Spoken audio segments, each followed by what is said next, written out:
연일 그 민주당의 이재명이가 인제 경제에 대해 집단에는 뭐 이것저것 쏴 제끼고 있어요. 아무래도 대선을 염두에 두고 자기가 경제 대통령이다. 아마 이번 그 선거에서 경제 이슈가 되게 중요할 거라고 생각을 하는 거겠지. 아무래도 민주당은 그 민주연구원이 요즘에 좀 그 구성이 잘 돼 있어 가지고 얘네들이 여론조사를 막 돌려요. 공표돼 있는 여론조사뿐만 아니라 여러 개를 돌려서 인제 이번 대선의 의미라든가 이런 걸 미리 파악한 거죠. 그래서 민주당의 인제 노선이나 방향이 어쨌든 현재의 많은 사람들의 이번 대선에 투영하고 있는 그런 의미 중에 대표적인 게 경제다. 특히 어떻게 일자리를 창출하고 투자를 유치할 것이냐 인제 이런 부분들이 중요할 텐데 예. 근데 뭐 공부를 안 한 애들이 뭐 벼락치기를 한다고 뭐 되겠어요. 이게 이제 바닥에 드러나는 거야. 자꾸 민주당이나 이재명이 경제에 대해서 얘기는 하고 싶은데 아는 게 없어. 이게 막 던지니까 이게 자꾸 논란이 일어납니다. 대표적인 게 25만 원 논란이 있었죠. 그 25만 원을 그런 식으로 뿌려 가지고 이게 어떻게 경제가 활성화되고 이게 무슨 의미가 있는 거냐. 그럴 거면은 250을 뿌리고 뭐 2,500만 원 뿌리면 더 쉬운 거 아니야? 그러니까 이런 부분에서 이제 자꾸 이제 민주당이나 이재명이 경제적인 부분, 즉 이제 80년대 운동권의 삶을 살았던 애들이 이제 와서 성장에 대한 아젠다를 제시하려고 하니까 되냐고 이게. 안 되는 거야. 그리고 이제 자기네들이 지지했던 개딸들이나 뭐 이런 좌파 꼴통들이 이해를 못 하는 거지. "왜 우클릭을 하냐." 이러고 이런 가운데서 이재명이 또 사고를 쳤어요. 예. 일명 K 엔비디아 논란입니다. K 엔비디아 벌써 앞에 K가 붙는 순간 벌써 촌스러워. 벌써 촌스럽. 아 너무 촌스럽다. 이거 앞에 이런 거 붙는 순간 망해. 바로 망하는 거야. 예. 이런 거 이제 꼰대들이나 좋아하지 이런 거 붙는 순간 망하는 거야. 예. 이거 아주 뭐랄까 조금 저기 갑자기 엔비디아가 후질근해지는 갑자기 중소기업처럼 보이는 이런 특이한 효과들 바로 K 효과라고 할 수 있는데 이재명이 뭐라고 하는지 한번 드러나 보죠. 이재명은 인류 역사는 생산성 향상의 역사라면서 생산성 향상 결과를 공동체가 일부라도 가지고 있었다면 세상은 달라질 거다. 뭐야? 막시즘이야? 뭐야? 그러면서 인공지능 사회가 도래할 텐데 이 인공지능 사회의 엄청난 생산성 중 일부를 공공 영역이 가지고 있으면서 국민 모두가 나누는 것도 가능하다. 그러니까 이게 인공지능 플러스 막시즘을 한 거야. 막시즘과 인공지능을 합쳐 가지고 이상한 괴상한 얘기라고 앉아 있는데 뭐라고 하냐면 인공지능에 투자를 해야 되는데 그중 일부를 국가가 가지고 있으면서 투자로 인해 발생하는 생산성 일부를 국민 모두가 골고루 나눠 가지면 세금을 안 걷어도 될 거 아니냐. 한국에 엔비디아 같은 회사가 하나 생겼다면 70%는 민간이 갖고 30%는 국민 모두가 나누면 굳이 세금에 의존하지 않아도 된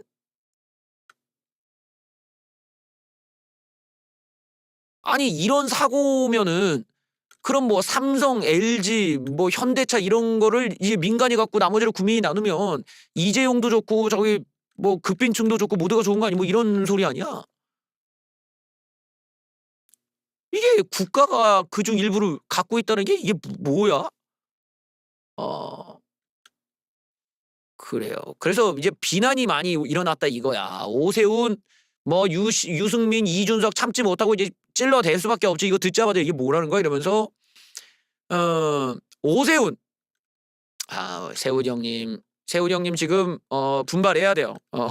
오세훈 지금 큰일 났어 지금. 예. 저 분발해야 돼. 그러니까 바로 "이재명도 잘 걸렸다." 이러고 바로 갑니다. 예. 출동 오세훈. 우클릭이라고 하다니 사회주의인가. 기업 성장의 동력이 돼야 할 투자 의지를 꺾는 자해적 아이디어다. 얼마 전 이재명은 삼성전자 같은 기업을 6개 만들겠다고 해놓고 이제는 국가가 이제 그걸 운영하냐 이런 식으로 해서 국가 번영의 원리를 전혀 이해 못하는 이재명의 나라 이런 이재명의 나라에서는 삼성, 엔비디아 같은 건 생길 수가 없다. 정부가 이런 생각이면 어떤 창의적인 기업가가 한국에서 대규모 투자가 필요한 사업을 하겠냐. 그러니까 정부가 뺏어갈 우려 때문에 못한다는 거죠. 입으로는 기업 경제를 외치고 머릿속은 국가가 기업 성과를 독과점으로 하겠다라는 이런 무서운 사회 구상을 할 수가 있는가. 이게 사회주의로 나아가자는 것이다. 유승민 패스. 이준석은 뭐라고 하냐? 아무리 이재명이가 오른쪽 깜빡이를 켜도 본질적으로는 반기업적, 반시장적 인물이라는 게 증명됐다. 대한민국에서도 MBD 같은 기업이 탄생하길 바랐지만 기업이 성공하면 법인세를 뜯어가는 것도 모자라 30%의 지분까지 가져가서 국민께 배분해야 된다고 주장하는 사람이 지도자가 된다면 어느 기업이 한국에서 사업을 하겠냐 이러면서 지적을 했습니다. 그래요. 여기에 대해서 이제 민주당 쪽에서는 야 이거는 정부의 투자를 전제로 한 얘기인데 왜 이렇게 비난을 하냐? 투자하지 않고 성과는 어떻게 갖고 오면 뭐 이러면서 얘기를 한다는데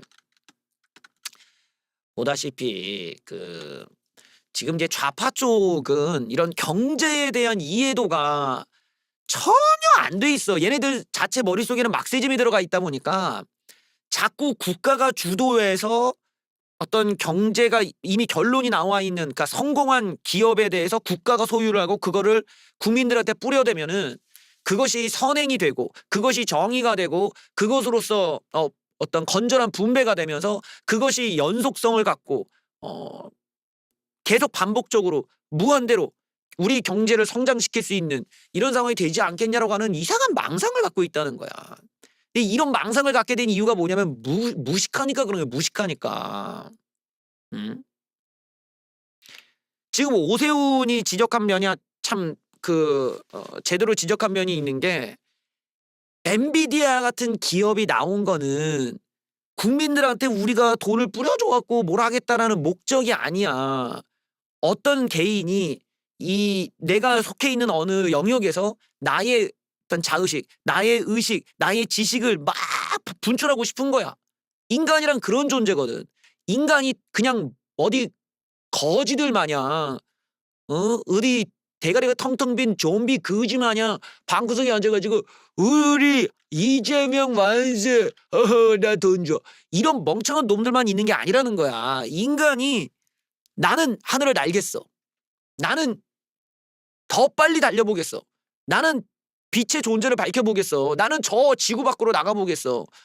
나는 태양 가까이 한번 가보겠어. 나는 저기 바다 건너 저쪽 세상에 한번 나는 가보고 싶어. 인간은 누구나 다 그 꿈과 의지를 갖고 산다는 거야. 바로 이 점, 인간의 의지, 인간의 이런 자기 실현을 자아 실현에 대한 욕구들 이런 것들이 발현이 막 되기 위해서 경쟁을 하고 시장에 도전을 하고 또 깨져도 보고 다시 도전하고 그리고 이뤄내는 내가 이뤄냈다. 그것이 나에게 부와 명예를 준단 말이야. 그게 개인이 모두가 다 그런 꿈을 꾸면서 끝없이 도전하는 치열하게 도전해가면서 이런 위대한 역사가 만들어지잖아요. 그런 가운데서 비행기가 만들어지는 거고 우주선이 만들어지는 거고 반도체 기술이나 이런 것들이 점점 더 발전하는 거지. 국가가 소유를 해가지고 젠장마저 국민들에게 뿌려줄 목적으로 하면은 거기에 개인의 과학자들의 자신은 어디 갔냐 이거야. 누가 그런 데에서 일하고 싶겠냐고. 내 모든 노력이 결론적으로 나한테 오는 게 아니라 사람들한테 다 뿌려질 거면 내가 왜 안 해? 니들이 알아서 이러고 나가버리지. 저런 발상이면은 우리나라에 그러면 누가 저런 식의 정부 주도해갖고 정부가 지분을 갖다 다 뜯어갖고 국민한테 다 뿌려버리겠다고 하면은 대체 기술 개발은 누가 하고 소는 누가 키우냐고.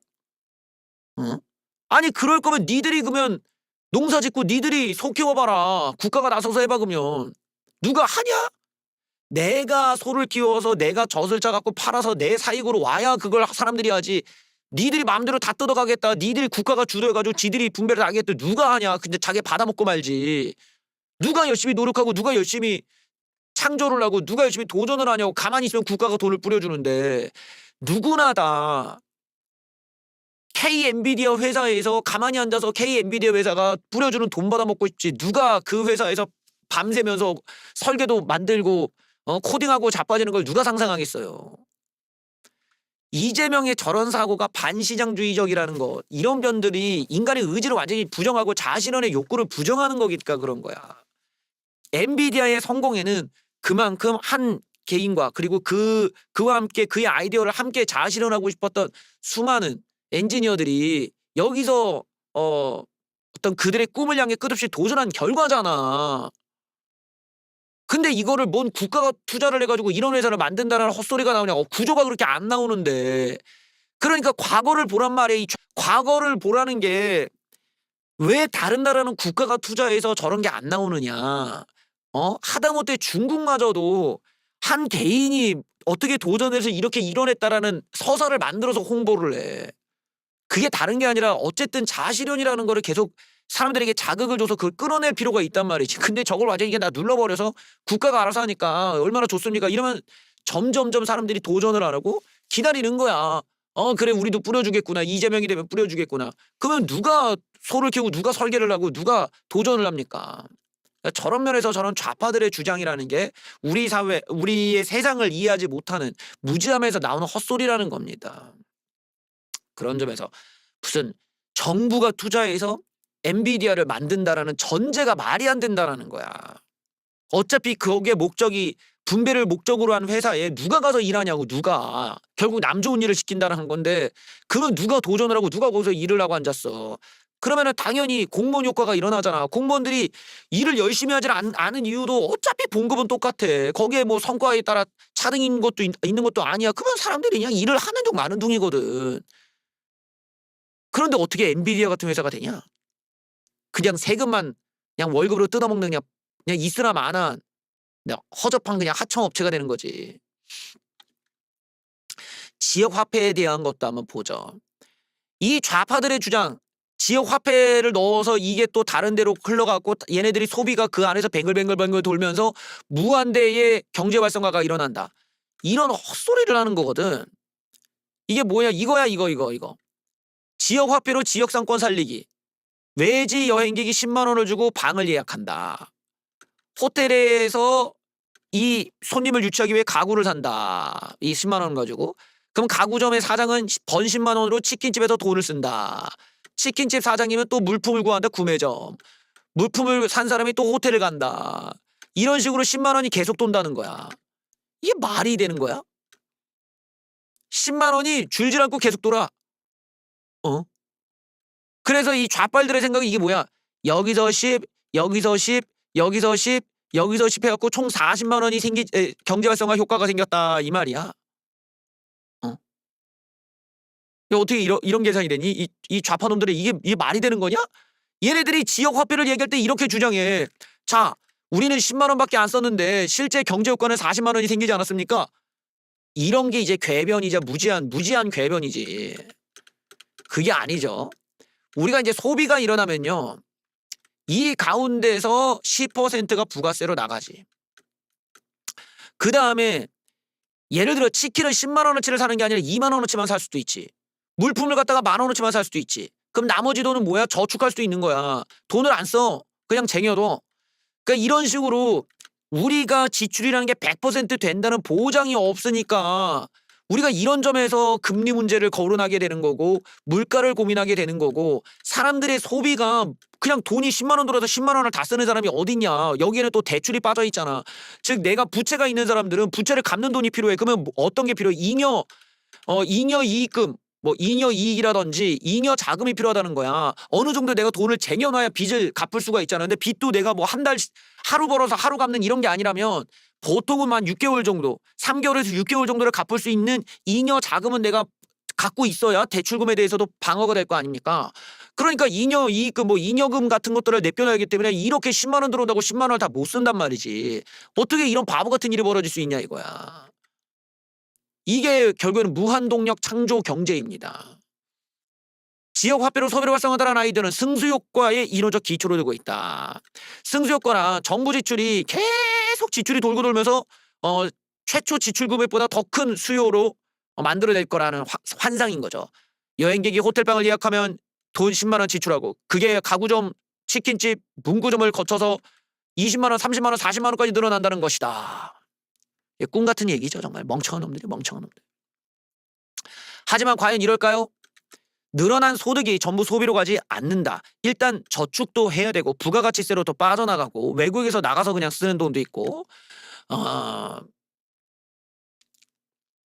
그래서 지역 화폐처럼 소비 지출로만 제한시켜도 심지어는 이렇게 제한시켜도 사람들이 돈을 안 쓴다는 거야. 예, 그렇게 해서 써봤자 100만 원을 받아도 소비는 22만 원밖에 안 쓰더라.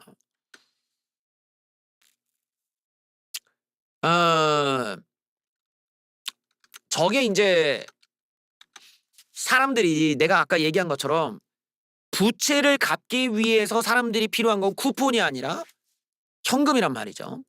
그러면은 저런 지역 화폐를 내가 구했어. 그럼 그거를 갖다가 내가 생활에 필요한 것이 아니라 현금으로 바꿀 생각을 한단 말이죠. 그래서 만들어지는 게 뭐예요? 따따다다따 따따다따다다다다다다다다 화려한 조명이 나를 비추네. 꼬만 좀 헌됐다. 깡이죠, 깡. 깡이 나오게 돼. 그래서 상품권이 100만 원짜리 상품권을 받았어. 그러면 얘네들이 이거를 90만 원에 팔아. 10% 내가 그냥 손해 보고 괜찮아. 나한테 현금이 중요하거든. 왜냐면 이 쿠폰으로 나는 현금을 받으면 그 현금으로 난 빚도 갚을 수 있고 더 영역이 늘어나기 때문에 10% 손해 감수하겠다. 깡이 생겨버린단 말이야. 이래서 저런 식의 어떤 지역 화폐라는 게 아주 소규모의 작은 시골 동네에서는 쓸 수 있을지 모르겠어. 왜냐면 거기는 어차피 노인들이 뭐 빚질 게 뭐도 없는 사람들이야. 어차피 요걸로 할인 받는다 해갖고 가갖고 시장에서 쓰면 모르겠지만 이제 대도시라던가 이렇게 점점 사람들이 많아질수록 소비 쿠폰이 활성화가 아니라 오히려 깡의 활성화를 만들어낸다라는 거야. 그로 인해서 역설적으로 이제 세금이 엉뚱한 조폭들이나 이런 놈들한테 도와주는 그런 이제 유령 회사들을 돕는 결과로 이제 가게 되는 거죠. 실제로 저런 지역 화폐들이 실패하는 이유들이 여기 있다는 겁니다. 그러니까 소비 활성화를 위해서는 중요한 거는 소비를 강요하고 그걸 제한한 쿠폰의 형태가 아니야. 사람들이 할인을 못 받아서 소비를 안 하는 게 아니라 미래가 두려우니까 미래가 대책이 없으니까 미래가 불안하니까 소비를 안 하는 거란 말이지. 소비를 하게 만들려면 궁극적으로 내가 이걸 지출하더라도 나중에 내가 돈을 또 벌 수 있어 라는 믿음이 있어야 돼. 아, 돈이 계속 그렇게 해서 나한테 도는구나. 그런 걸 느껴야 되는데 지금 우리나라가 그러질 못한 게 벌써 10년, 15년이 지나고 있단 말이죠. 내가 이 돈을 써봤자 내가 이만큼 벌 수가 있을까를 생각을 하면 돈을 안 쓰게 되는 거야.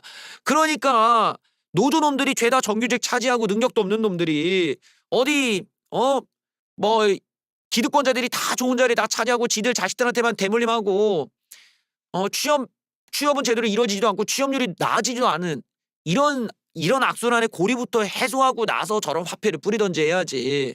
애초에 사람들이 빚은 빚대로 져. 빚 갚으느라고 정신없어. 여기에 또 무슨 취업은 안 돼. 이런 상황에서 쿠폰 주니까 그거 가지고 돈 쓰려면 쓰겠어요. 그거 가지고 깡을 하지. 그런 이유들이 있죠. 그러니까 자본주의를 이해하려면은 결국에는 이제 금리와 물가의 관계부터 이해를 해야 되는 거야. 근데 좌파들은 금리나 물가에 대한 이해도가 없어. 얘네들은 그냥 기업이 뚝딱 생겨서 뚝딱 돈 버는 줄 알아. 그러니까 저 성공한 기업들을 국가가 먹어서 뿌려주면 되는데 왜 한 이재용이 왜 이렇게 많은 돈을 가져가야 돼? 이런 정신나간 생각을 하니까 자꾸 오류에 빠져버린단 말이죠. 참 답답한 일입니다. 예, 저 이재명도 그렇고 저 민주당은 어떻게 발전이 없어. 그 경제적으로는 아예 발전이 없어. 예. 이번에 우리 윤통에 대한 이야기가 나왔네요. 예, 윤통이 북한 핵 공격을 가정한 내용에 대해서 국가안보실장에 알아보라고 이렇게 오다를 내렸는데 국가안보실장이 그걸 다 받았는데 뭘로 이렇게 대통령이 이런 얘기를 하셨나 봤더니 틀트부였어. 예. 우리 윤통은 참 북한 핵 공격을 틀트부를 보고 안보 라인을 강조했다. 재밌는 분이죠. 예. 인성환 국가안보실 2차장을 조언하면서 윤통의 틀트부 시청과 관련해 진술을 확보했다.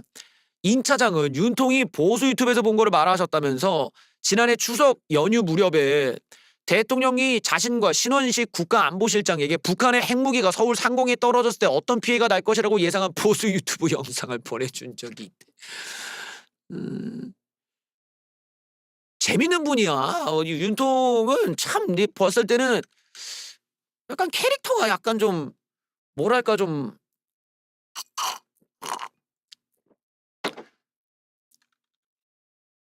사고가 일반적인 사람이 아닌 것 같아. 왜냐면 보통은 저렇게 이제 북한 핵무기가 상공에 떨어진다면은 저런 이제 국가안보실장이나 뭐 이제 또는 뭐 어떤 국방부 쪽이나 이렇게 해갖고 애들 모은 다음에 자, 너희들 한번 회의 좀 해보라. 야, 우리 그 서울 상공에 북한의 미사일이나 그 핵 공격이 오면은 그거 어떻게 되는 거냐 이러면 네 제가 먼저 얘기했습니다 이러고 뭐 이러잖아. 그 드라마에서도 그런 게 자주 나오잖아. 드라마나 어디 뭐 첩보 영화나 이런 데 보면은 브리핑을 한단 말이야. 관계자들이 나와서 네, 브리핑을 맡게 된 국방부 1차장입니다. 자 여기 보시면은 먼저 저희들이 할 때는 뭐 이걸 막을 수 있는 저희들의 무기가 방어 무기가 있고요. 두 번째로는 미국의 핵 방어 시스템이 가동이 됩니다. 그다음에 저희가 숨겨놨던 비밀 장소에는 뭐 이런 뭐가 날아가서 뭐 대공 미사일이 가게 됩니다. 뭐 이런 걸 하잖아 브리핑을. 그러면은 탁 대통령이 듣고서는 그러면 작전을 실시한다. 뭐 이러고 나와야 되는 이런 게 우리가 보통 알고 있는 이제 정부 그 군사 안보 관련한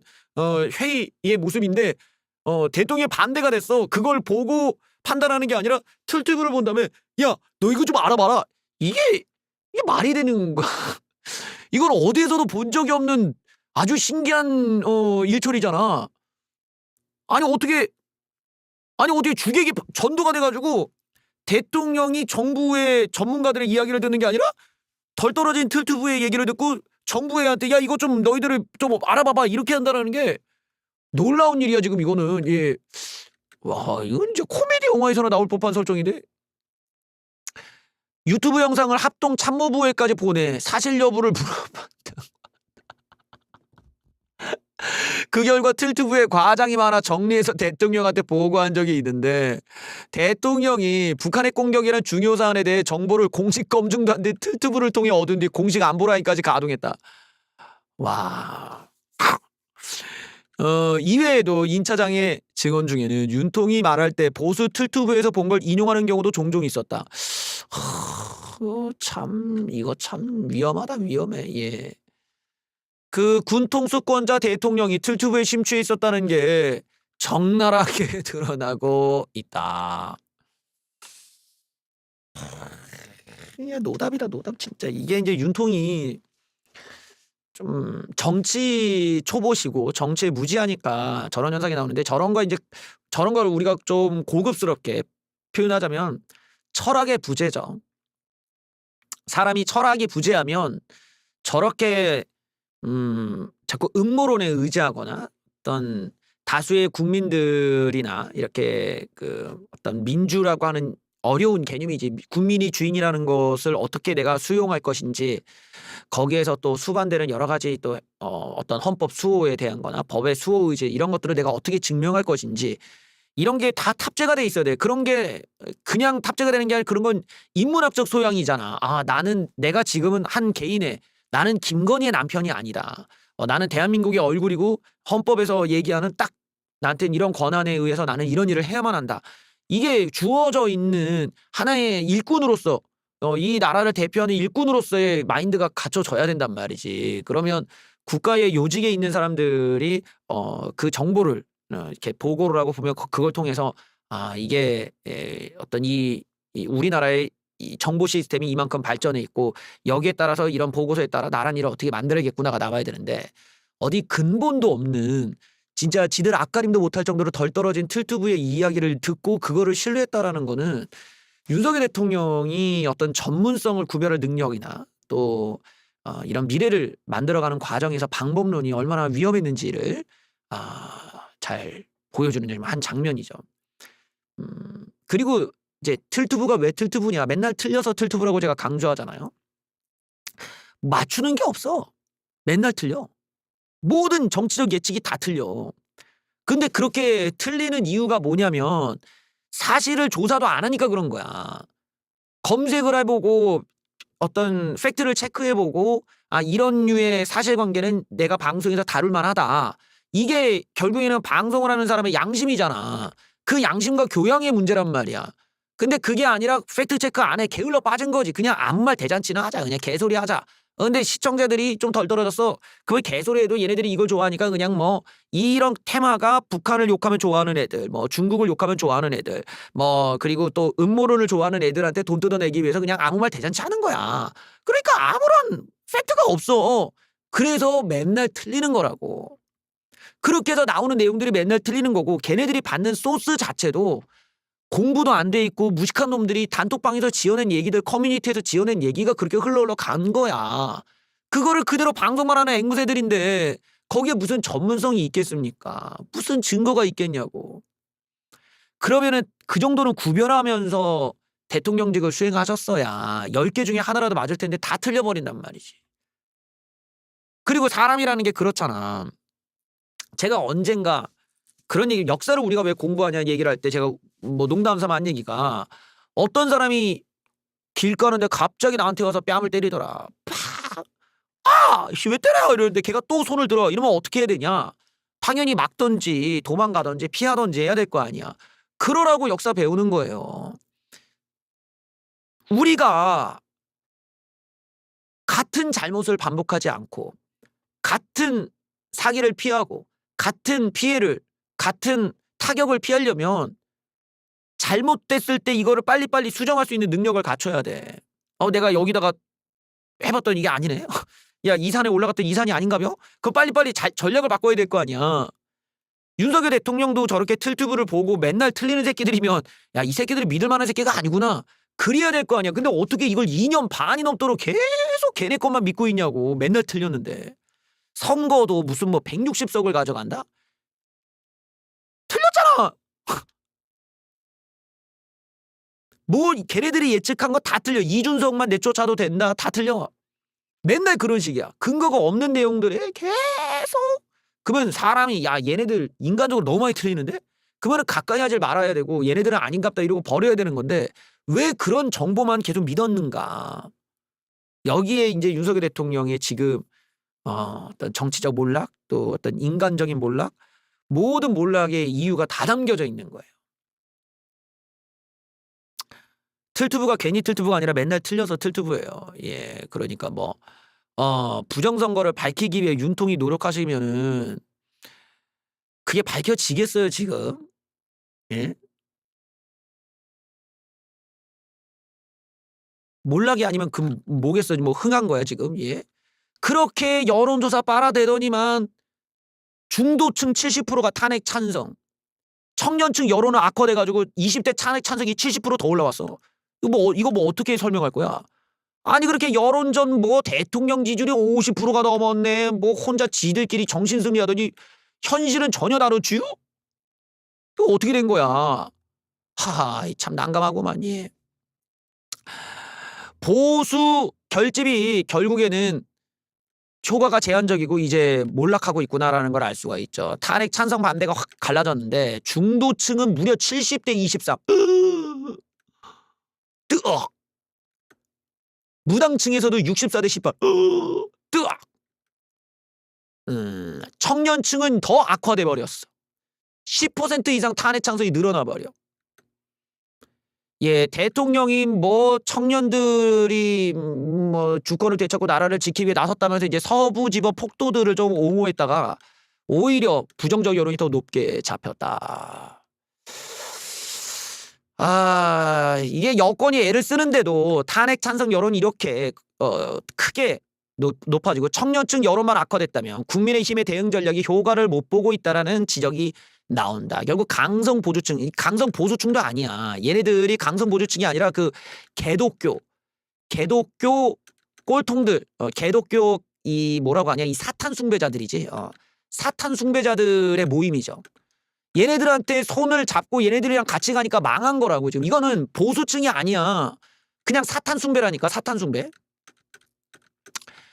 내가 자꾸 얘기하는데 여러분들, 저게 지금 이번 계엄령이 무속인이 설계한 거야. 무속인 노상원이가 전라도 점집 가서 지가 또 점 보면서 설계한 게 뭐 선관위를 털어보자 이러고 나온 거 아니에요. 무속인이 설계한 거를 기독교가 빤다라는 게 이게 불가능하잖아. 무속인이 설계한 걸 빠는 게 뭐예요? 그게 사탄 숭배자들인 거야. 그래서 개독교지, 개독교. 제대로 된 기독교라면 무속인이 설계한 군사작전을 빨 리가 없잖아요. 그러니까 이거는 사이비 종교 집단의 모임에 불과한 거고, 이런 거에 국민의힘이 이제 손을 내밀어서 걔네들을 가지고 선전선동하겠답시고 지금 이용해 먹는 건데, 이러니까 점점 새가 줄어드는 거야. 이게 늘어나려니 점점 줄어들고 있잖아, 압축적으로. 괜히 그러는 게 아니라 이제 사람들이 보니까 이거 다 기독교 어디 사이비 종교 애들 나와가지고 어디 떼거지로 애들 나와 있는 거야. 다 뭐 하나님 만세 이런데 하나님이 무슨 다른 신을 섬기지 말라고 했는데 감히 무속인이 설계한 다른 신을 섬기는 애가 설계한 군사작전을 빨고 앉아 있어? 이러면 이게 뭐예요? 지옥 직행 열차야. 바로 지옥 가는 겁니다. 하나님께서 이걸 용서하지 않으셔. 그러니까 이게 뭐야? 바로 사이비 개독교 사탄 숭배야. 거기다가 심지어 폭력을 정당화하죠. 누구를 막 처단하자, 누구를 어떻게 하자 이런 극단적인 얘기 나오죠. 이런 게 기독교의 교리랑 안 맞는단 말이야. 기독교랑 교리랑 안 맞는 얘기라는 게 뭐야? 사탄 숭배야 이런 건. 그래서 이게 지금 문제가 되는 겁니다. 뭐 우리 형님들 자꾸 와가지고 뭐 애를 쓰시는데 부정선거 주장하시는 건 내가 알겠어. 근데 우리 형님들 좀 방법 좀 바꿔라. 맨날 형님들 패턴이 맨날 이런 식이거든. 이 족밥 사이비 개독교 이 사탄 숭배하는 놈들의 패턴이 딱 있어요. 내가 맨날 하는 얘기인데 지들 형상기억종이밖에 못 외웠나 봐. 형상기억종이가 이미 접힌종이라는 게 대법원에서 다 나왔어. 그러면 대법원에서 나왔는데 어쩔 거야 이러면 대법원 판사들이 또 선관이랑 한패래. 아니 그러면 그럼 선관이랑 한패인 걸 알면서 그러면 왜 소송을 했냐 이러면은 빽 하면서 갑자기 윤통 지지율 50% 넘었다. 그럼 내가 또 지지율 갖고서 50%는커녕 이만 탄핵 찬성 여론이 더 높아졌는데 병신아 이러면은 저 진행자가 저거 화교 새끼 중국 간첩이다 나한테 또 그래요. 이거 봐 똑같잖아 패턴이 맨날. 이 새끼들은 정해진 프로토콜대로 움직인다니까. 이게 바로 이런 거 아니야. 이 새끼들 바로 내가 볼 때는 사탄 숭배하는 새끼들이라 딱 그 장면이야. 이 새끼들 보면 그 사진이 딱 떠올라. 그 김정은이 딱 옆에서 댓글 감시하는 딱 요거. 중국 간첩이랐어. 야 저거 화교라고 써. 이거 딱 그거 아니야 지금. 지들이야말로 빨갱이 짓 하듯이 옆에 교주가 앉아있고 저 알바 새끼가 열심히 쓰고 있는 거야. 제 벌레 소년 저놈은 저거 화교 아니야 화교. 빨리 써 화교 춘장. 저기 화교라고 좀 빨리 써 화교 엄마. 춘장 쓰고 임마. 저기 화교라고 빨리 쓰고 임마. 야 부정선거 이 자식이 말이야 안 믿네 저거. 야 형상기억종 있어봐. 또 대법원 그거 거기도 그 대법원이 선관위 그 다 판사로 이랬다고 써봐. 이 새끼 또 반박 그래. 에이 윤통 50% 지지율 써. 이것도 안 통해. 이 자식이 이거 화교라고 써. 에이 화교 치고 그냥 나와버려. 딱 옆에서 하고 있는 게 이거 아니야 지금. 그러니까 이런 식으로 언제부턴가 우리가 특정 사이비 종교 집단이 자기네들이 어떤 이런 그 광신도들을 이용해서 선전선동을 앞세우는 이런 방식은 좌파 공산당 같은 거라고. 우파들은 이런 식으로 선전선동 안 하잖아요. 근데 이제는 그런 짓에 의존한다라는 게 국민의힘도 그렇고 현재 우파들이 어떤 좌파들을 상대로 해서 더 우월한 팩트나 더 우월한 논리를 가지고 상대를 제압하는 쪽, 그리고 더 우월한 도덕관을 가지고 제압하는 쪽이 아니라 더 천박한 방식으로 누가 더 더럽고 누가 더 거짓말을 잘하고 누가 더 사람을 잘 속이냐의 경쟁의 구도로 가버리니까 이런 사이비 종교 집단에게 경도당해버리는 거야. 그리고 사이비 종교 집단은 애초에 팩트를 체크하지 않잖아요. 목사가 어디서 뭔 뻘짓을 하든 어디서 더럽고 추잡한 짓을 하든 상관 안 해. 도덕성이 없거든. 사이비 종교 집단의 특징, 사탄 숭배자들의 특징이잖아. 그 사람들이 신을 믿는다? 예수를 믿는다고? 그게 어딜 봐서 예수를 믿는 거야. 장사꾼인데. 그딴 짓거리 자체가 이미 사탄을 숭배하는 거야. 그러니까 도덕윤리가 바닥이지. 팩트 체크 안 하지. 무조건 위에 교주가 시키면 무조건 광신도를 따라야 되지. 반론 제시하면 안 되지. 이런 공산당 구조가 뭡니까? 사탄 숭배 사이비 종교의 특징이란 말이야.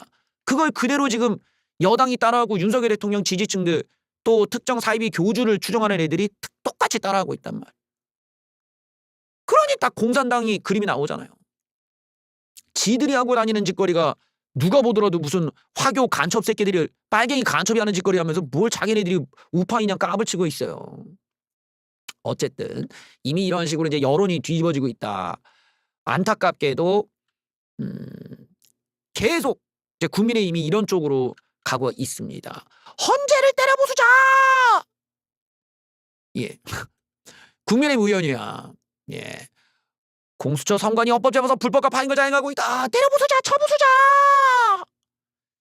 이런 게 옛날에 이제 운동권 애들이 많이 하던 거야. 옛날에 그 종북 활동하던 종북하던 애들이 이런 식의 발언들 많이 했지. 우리 사회를 쳐부수자, 막 봉기하자, 불태우자, 막 이런 거 좌파들이 많이 하던 거거든. 아, 요런 거 정말 이런 게 우파 쪽에서는 보통 많이 비판하던 건데 이제 이게 우파 바닥에서 이런 일이 벌어지니까 신기하네. 예. 그래요. 이러니까 뭐 국민의힘 친한계에서는 돈업은 발언이다. 저 사람은 경찰 간부 출신이 어떻게 저런 말을 하고 앉아 있냐. 참 뭐 뒷감당을 어떻게 하려고 하냐 이러면서 이제 혀를 찼다고 합니다. 그래 뭐 네. 우리가 이제 이게 당 구조가 경상도 특정 지역에 많이 몰려버리고 이제 국민의힘의 의원들이 뭐 일종의 나는 그래요. 의지를 상실했다고 봐. 어떤 민주당을 실력으로 이겨보자. 정치를 똑바로 해보자. 국민들에게 한번 사랑을 받아보자. 여기에 대해 의지를 잃어버리니까 점점 무능한 애들이 이 경상도 쪽으로 몰려가는 거야.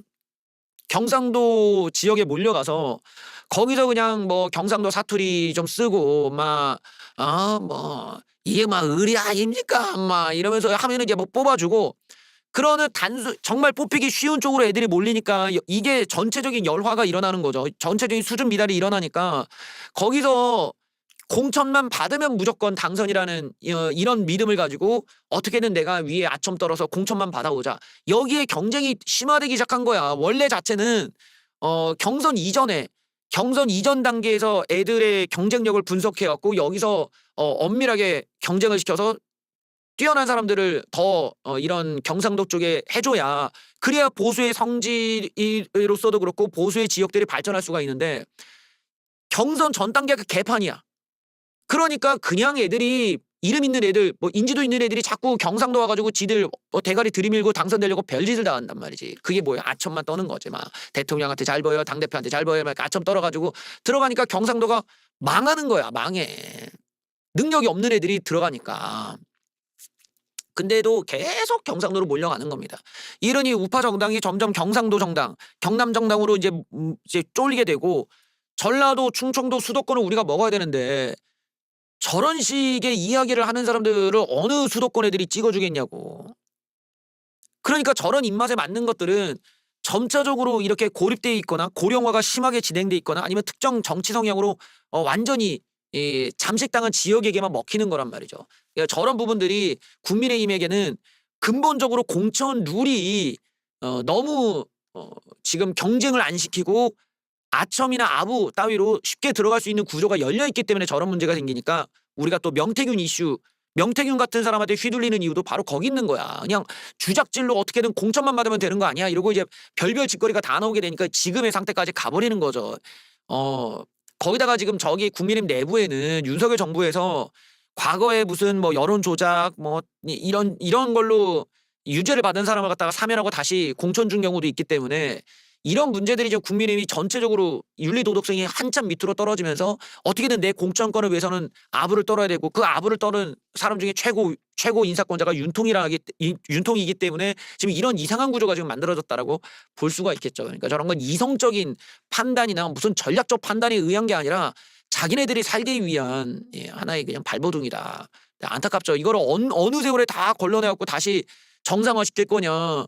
그러니까 우리가 이재명을 막는다 하더라도 굉장히 큰 숙제는 우리에게 남아있는 거예요. 그래서 국민의힘의 어떤 내부적인 저런 문제들을 우리가 잘 기억해뒀다가 이거를 청산시킬 수 있도록 또 노력도 해야 될 것입니다. 안 그러면은 결국 민주당과 국민의힘이 별 차이가 없는 그냥 둘 다 그냥 밑바닥에서 계속 뭐 거짓말만 하고 선동질하고 누가 더 막말하고 극단적인 발언하고 반민주적인 발언 던지고 반법치적인 얘기하고 비상식적인 얘기에 부도덕한 얘기에 그냥 뭐 어디 별 이상한 짓거리가 나와도 우리 편이니까 감싸주자 이런 이중성과 위선으로 가득 찬 그런 좌파식 정치만 이제 남아 있게 되는 거죠.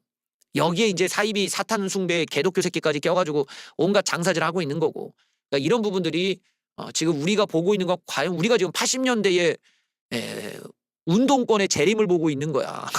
예수의 재림을 봐야 되는데 쌍팔년도 운동권 싸구려 종북 빨갱이 새끼들이 재림을 하고 있다. 이런 지적을 안 할 수가 없죠. 이런 가운데서 국민의힘이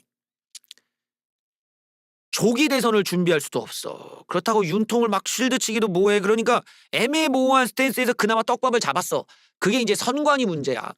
이 선관위가 여러 가지 지금 어떤 채용 문제가 있었고 또 자식들 대물림 문제가 있었죠. 아주 이런 거 막 두들겨 패야 된단 말이지.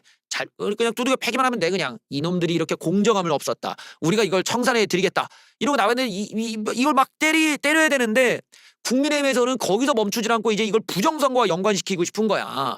그러다 보니까 이제 오바를 하게 됐어. 이게 자기네들이 여러 가지 조사를 감사원이 원래 발표하면 안 되는 걸 이제 봤더니만 거기에 이거 뭐야? 세컨폰이 나왔어.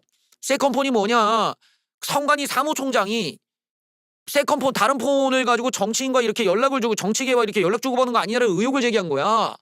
뭐야? 게다가 얘가 내려오고 나서도 세컨폰을 갖고 있었다. 이러니까 이제 난리가 난 거지. 그래서 이거 누구랑 이거 민주당 거 이거 해갖고 부정선거 한 거 아니야? 이 부정선거 범인 아니야? 이러고 너 엄마 새끼 말이야 너 잘 걸렸다 이거 봤더니만 국민의힘 예비 후보였어. 아 이게 또 이렇게 이야기가 진행이 되냐? 그렇게 맹비난을 했는데 알고 봤더니만 국민의힘에서 공천받아 예비 후보를 받을 뻔한 바로 국민의힘 강화군수 보궐선거 1차 경선 승리 이 사람이야. 아 난감하네. 대선거 지방선거를 앞두고 선관위의 명의의 세컨폰을 만들어 정치인과 연락한 것으로 감사원 결과 나왔던 김세환이가 알고 봤더니 국민의힘 후보였어. 야 이게 아니잖아. 이게 민주당 후보로 나와야 되는데 하필 국민의힘 후보야. 얘 부정선거를 엮으려고 했는데 망했네. 예. 그래 안타깝게도 기대하던 그건 아니었어. 김사무 총장은 감사원이 선관위 명의의 세컨폰으로 정치인과 연락을 주고받았다고 감사원이 발표했는데 하필이면 그 정당이 민주당이 아니라 국민의힘일 가능성이 높은 거야. 허허 안타깝고 이게 선관위 사무총장이 말이야 특정 정치인과 이렇게 연락하고 말이지 너 뭐야 라고 했는데 하지만 이 양반이 알고 봤더니 국민의힘 지방선거 예비후보로 등록해 활동했던 사실이 드러나면서 국민의힘으로서는 매우 처지가 곤혹스러워졌다. 그러니까 이게 자칫 잘못하면은 국민의힘의 부정선거 의혹을 그러니까 국민의힘이 부정선거의 피의자 아니냐 이런 의심도 지금 살 수 있는 배경 상황이 된 거야. 왜냐면 윤석열 대통령이 또 자기 친구도 뭐 지금 저 사람 사례도 있어 이러니까 오히려 선관위 내부가 윤석열 대통령 사람들과 국민의힘과 연관돼 있는 사람이 들어갔는데 심지어 거기 있는 사람이 핸드폰을 가지고 있는 상황에서 국민의힘 후보로 나오기까지 했다. 그런데 국민의힘이 누가 보더라도 100석도 못 가져간다고 얘기가 많았는데 100석 이상을 가져갔네? 오히려 의심을 사는 거 아니야.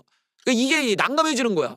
부정선거를 주장하는 게 전에 미배인도 그랬지만 반드시 민주당만 부정선거를 했다는 이야기가 아니라 국민의힘도 부정선거를 했을 가능성이 있다고 미배인이 그랬거든. 그러니까 따지고 보면 지금 배경 상황으로 봤을 때는 윤석열 정부에 있었던 선거에 어떻게 민주당이 부정선거를 할 수 있냐라는 반론을 한다면은 그러니까 문재인 정부 때 문재인과 선관위가 어떻게 해가지고 얘네 부정선거를 했다면 맥락상 우리가 그것도 모르겠는데 윤석열 정부에서 지금 저렇게 윤석열 정부 사람이 들어가 국민의힘 사람이 또 들어가 여기서 부정선거 의심을 한다면 반대가 될 수도 있잖아. 이게 좀 부정선거를 주장하는 쪽에서는 난감한 지금 결과죠. 오히려 선관위는 국민의힘과 더 연관성이 있고 또 유착관계가 있었다라는 점. 부정선거론을 주장하기에 지금 역부족인 상황으로 가고 있는 거겠죠.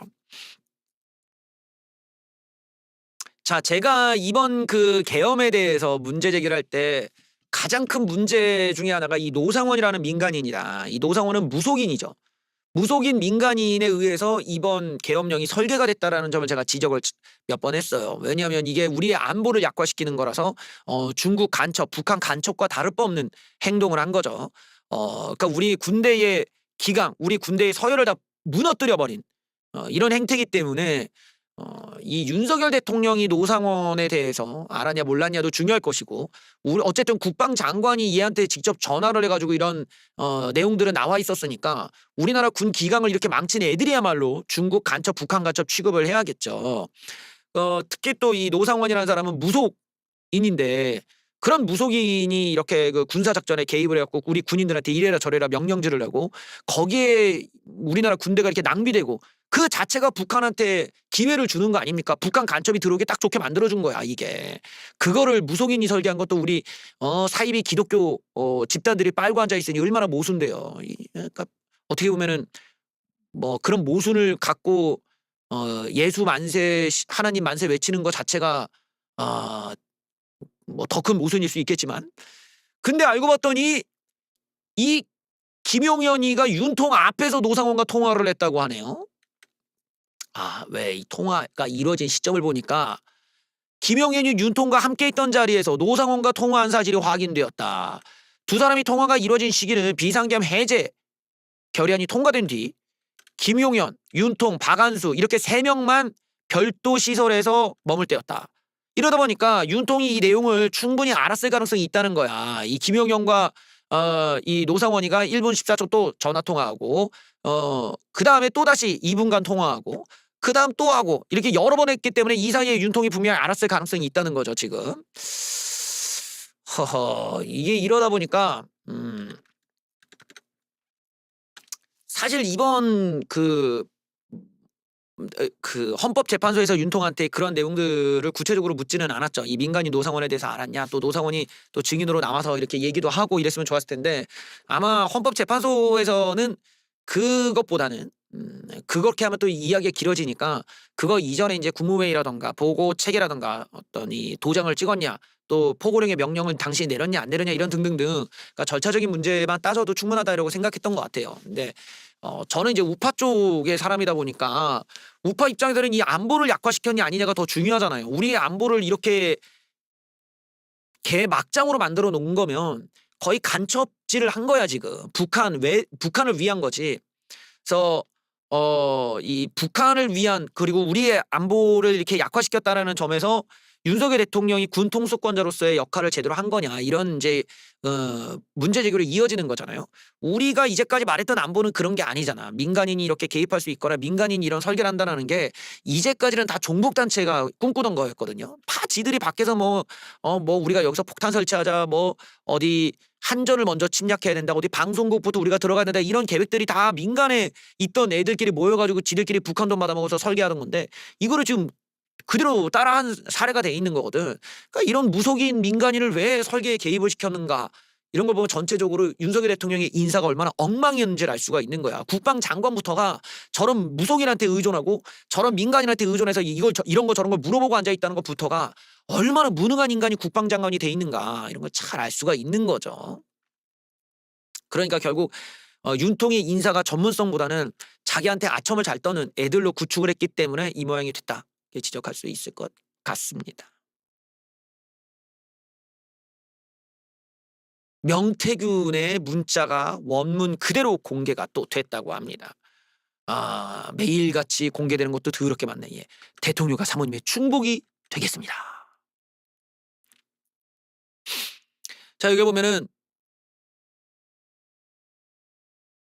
여기에는 함성득한테 보낸 문자예요. 김건희 여사한테 보낸 문자입니다. 김영선을 지켜주세요. 김영선은 부모이며 누나며 저에게는 스승입니다. 김영선을 살려주세요. 대통령과 사모님의 충복이 되겠습니다. 이거 뭐 정말 그냥 뭐 거의 뭐 머리를 조아리고 그냥 뭐 완전히 엎드리고 그냥 막 앙망을 하는 건데 막 이러고 그냥 어떻게 한 번만 도와주십시오. 한 번만 도와주세요. 씨 눈물 없이 볼 수가 없는 한 번만 도와주세요. 충복이 되겠습니다. 아니 이건 무슨 뭐 거의 봉건 사회야. 이건 무슨 왕권 사회도 아니고 옛날 뭐 왕한테 비는 것 같잖아 지금. 한 번만 도와주십시오. 쉔내가 그냥 목숨을 다하여 충성을 다하겠어요. 야 진짜 이건 뭐 여기 어디에 민주주의가 있냐. 아니 왜 당의 공천을 이런 식으로 대통령과 영부인한테 얘기하냐 이거야. 이런 거부터가 되게 잘못돼 있어. 그러니까 국민의힘이 공천 룰이 엉망이니까 지금 이렇게 박살이 나버리는 거예요 지금. 이 공천 룰을 똑바로 만들어야 돼. 지금 다 바꿔야 돼. 다. 근데 이거를 이 당이 경남 애들이 다 차지해 버리니까 공천 룰을 못 바꾸게 만들어 버리잖아, 지금. 그러니까 계속 이게 악순환이라고 지금. 이게 문제야, 문제. 염치불구하고 부탁드립니다. 제 인생 모든 게 걸려 있습니다. 윤상현에게 말씀 좀 해주세요. 사모님 평생 은혜 갚으며 살겠습니다. 사모님께 부담을 드려 죄송합니다. 윤상현을 이준석한테 추천한 사람이 바로 저입니다. 근데 윤상현이 얼굴을 확 바꿔서 확 망합니다. 이준석은 걱정하지 말라고 하는데 저는 불안해요. 야, 아주 그냥 윤상현, 이준석 아주 잘 등장하네. 아주 그냥. 예. 김영선은 녀석이라는 이유로 컷오프대를 보여. 저는 김영선에게 약속했을 때 다시는 그런 일이 없도록 김영선을 나에게 막았습니다. 예. 그리고 저는 김종인을 도와주고 오세훈, 이준석을 도와줄 때는 대가로 돈은 필요 없다. 김영선만 도와달라는 게 제 요구 조건이었습니다. 그래서 나오네. 여기서 그 모든 것들의 목적이 김영선 당선이라는 게 여기 나오네.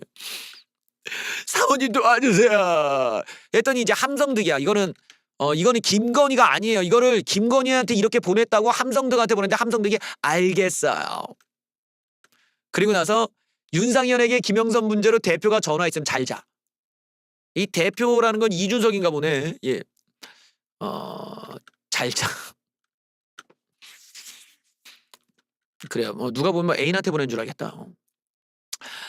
함성득은 윤통과 아크로비스타 이웃이다. 그리고 윤상현과도 친분이 깊다. 명태균이가 김건희 여사한테 보낸 거를 복사 붙여넣기로 함 교수에게 보냈는데, 예.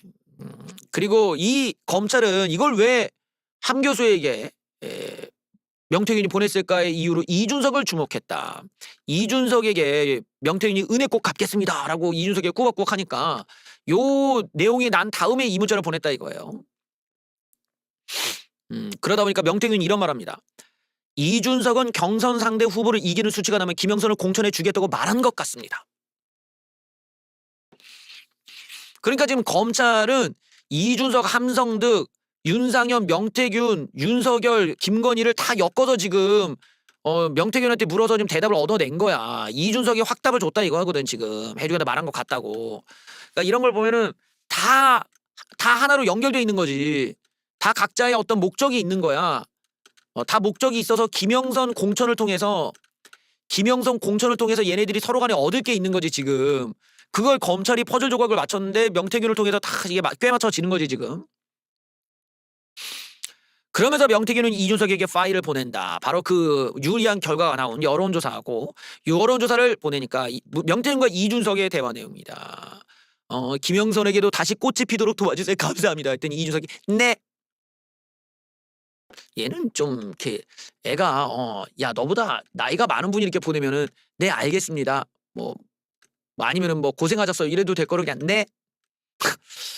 참 정없네. 예.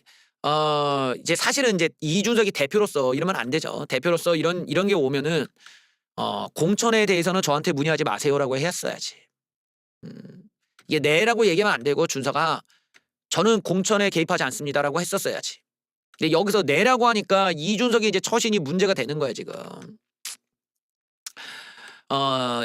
옛설 팬다 움직이는 이모티콘이래 여기가. 예. 그러면서 창원시 김영선이 잘 나온 여론조사입니다라고 했더니 윤상현한테도 함 교수를 통해서 토스해 주세요라고 하는데 요런 게 이제 문제가 되는 거야. 이 당 대표가 공관위원장한테 보내는 방법을 알려준 셈이잖아. 그러니까 요런 게 지금 이준석의 처신이 문제가 있다는 지적이 나올 만한 거지 지금. 또 명태균, 이준석이 또 대화가 있습니다. 이때가 이제 그 이준석이 그 성상납으로 윤리위에 간에만의 얘기가 있었던 때야. 그래서 대선에서 승리한 승장을 윤리위에 회부하는 건 적을 이롭게 하는 이적죄 아닙니까? 그랬더니 정신이 나간 것 같네요. 이건 사모님께 얘기해야 됩니다. 당선인은 정치적 기반이 없으시고 정무 감각이 없어서 윤핵관들이 얘기하면 그대로 믿으니까요. 사모님한테 얘기하세요. 지금 상황에서 사모님한테 개입해봐 뭐가 있겠어요? 사모님이 당선인을 통해 윤핵관들을 멈추게 해야 됩니다. 예, 저것들이 미쳐 돌아. 이거 내가 왜 김건희 여사 흉내를 내는 것 같아. 어쨌든 이제 번호를 알려줘. 김건희 번호를 알려주니까 이 번호를 받고 이준석이 사모님한테 얘기했다 이거야. 그래서 명태균은 이준석에게 김건희 연락처를 전송하고 그 이준석은 이걸 받고 김건희한테 뭐 잠깐 할 얘기가 있다 뭐 이런 식으로 이제 얘기를 한다 이거예요. 에... 또 이제 명태균과 이준석 간의 문자 내용 중에 이준석이 명태균한테 먼저 문자를 보내는 내용. 당선인 쪽에서 즉 윤석열 쪽에서 창원, 의창, 경선 실시 그러니까 김영선의 창원 지역을 경선하라고 하는 것 같던데? 라고 이 소스를 알려줘. 그래서 명태균이 이걸 받고 윤석열 대통령이랑 통화한 내용이 공개가 됐죠. 그러면서 뭐 윤상현에게도 이런 식으로 장난을 치는 문자를 보냈다 하면서 너무 명태균에게 많은 정보를 지금 알려주고 있는 거예요. 그러니까 이 김영선 공천 관계자한테 이준석이 왜 저렇게 협조적이었는지는 좀 미스테리한 부분이 있지. 뭐 이런 내용들이 오늘 또 문자가 그대로 다 공개가 됐다고 하면서 이제 저거는 이제 전초전이죠. 이미 공개가 된 내용들이 많은데 함성듣게 오늘 좀 새로웠던 것 같고 하나 둘씩 앞으로도 늘어나게 될 것 같습니다. 그래서 우파 쪽이 여러 가지 좀 그 넘어야 될 산이 계속 많이 있어 지금. 우리가 단일화도 잘해야 되고 결집도 잘해야 되고 그러면서 윤리, 도덕, 중도 확장, 아젠다 제시, 경제 정책 뭐 여러 가지를 다 해내야 되는데 지금 남아 있는 후보 중에서 과연 누가 그런 능력이 있을까? 이게 좀 미스테리죠.